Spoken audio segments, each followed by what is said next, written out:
ब्रह्मचारिणी, ब्रह्म का आचरण करने वाली देवी ब्रह्मचारिणी कहलाई।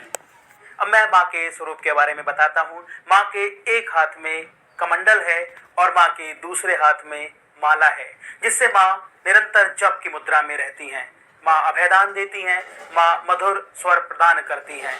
माँ का ये स्वरूप आप पर बस ऐसे ही कृपा बरसाता रहे। पिछली कथा में हमने देखा था कि किस तरह देवी सती ने अग्नि स्नान किया और अग्नि स्नान के बाद उन्होंने पार्वती के रूप में पृथ्वी पर दोबारा जन्म लिया और पर्वतराज हिमालय की बेटी बनी। वो शिव को प्राप्त करना चाहती थी और शिव प्राप्ति में उन्होंने बहुत तप किया, बहुत जप किया। जप और तप वाला जो ये रूप है, ये ब्रह्मचारिणी है। ब्रह्मचारिणी का ये स्वरूप, जिनके एक हाथ में कमंडल है और दूसरे हाथ में माला है, यानी वो हमेशा जप और तप में लीन रहती हैं। देवी पुराण के अनुसार माँ ने इतना जप तप किया कि उनका जो पूरा शरीर था वो गौर वर्ण का हो गया, यानी सफेद रंग का हो गया। इन्हें गौर वर्णी भी कहा जाता है। माँ के लिए एक मंत्र है, वो ये, या देवी सर्वभूतेषु माँ ब्रह्मचारिणी रूपेण संस्थिता नमस्तस्यै नमस्तस्यै नमस्तस्यै नमो नमः। इस मंत्र का आज के दिन अगर आप जाप करते हैं तो आपको शुभ फल की प्राप्ति होगी। मन को काबू करने के मार्ग पर अब आगे बढ़ते हैं। पहले दिन जब मैं बात कर रहा था तो हमारा जो साधक है उसका मन मूलाधार चक्र में होता है।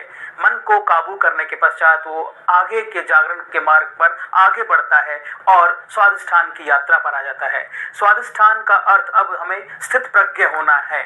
स्थित प्रज्ञ का मतलब हमें ना तो दुख में दुखी होना है, ना शुभ में प्रसन्न होना है। वो तभी संभव है जब हम अपनी इंद्रियों पर विजय प्राप्त कर लेंगे, यानी जब हम जितेंद्रिय हो जाएंगे, तभी ये संभव है। इसके लिए हमें मंत्र जाप करना चाहिए।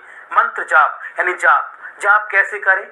जाप हम लोग 3 प्रकार से कर सकते हैं। पहला सस्वर जाप, यानी वो ये जाप है जिसमें जो साधक है वो बोलकर मंत्रों का जाप करता है, जैसा कि आप मंदिरों में आरती के रूप में देखते हैं।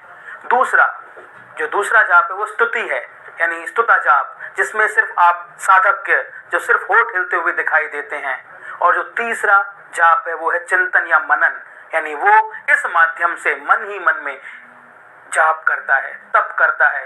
ये साधना का सबसे बेहतरीन, सबसे अच्छा स्वरूप माना गया है। इसमें साधक का मन चिंतन में लगा रहता है।